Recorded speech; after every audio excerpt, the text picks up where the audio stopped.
Okay, so if you're looking to do sit-ups, a lot of people are concerned about a diastasis. And so just keep in mind, a diastasis is both the separation of the left and right sides of your abdominal wall, but it also has a lot to do with the connective tissue, that line of your six-pack abs. So just because you're coning doesn't necessarily mean that you have a diastasis. It just means that you're distributing a lot of pressure, a lot of force outward. So a way to redistribute that force is to exhale, or is to think about balancing that pressure, that oomph, out into your rib cage versus just straight out or straight down.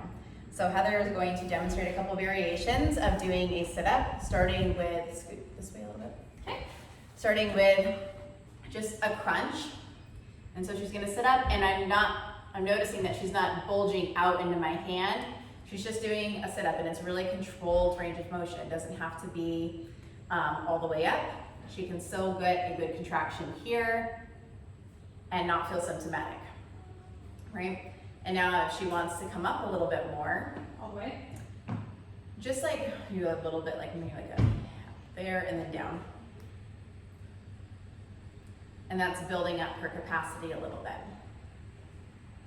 And now try to come all the way up if you can. Or we can do this. If you need someone to hold your feet, you can do that. If you want to put them under a plate, you can do that. Under a bench, Couch. under a couch, absolutely works. And it's the same thing. She can exhale on her way up, inhale on her way down, or maybe she needs to exhale up, kind of catch herself up here, and then exhale coming down so it's a little bit more controlled. This is going to be really individual. And if you haven't done sit-ups in a long time, this is something you can build capacity with. You don't need to do a ton of volume.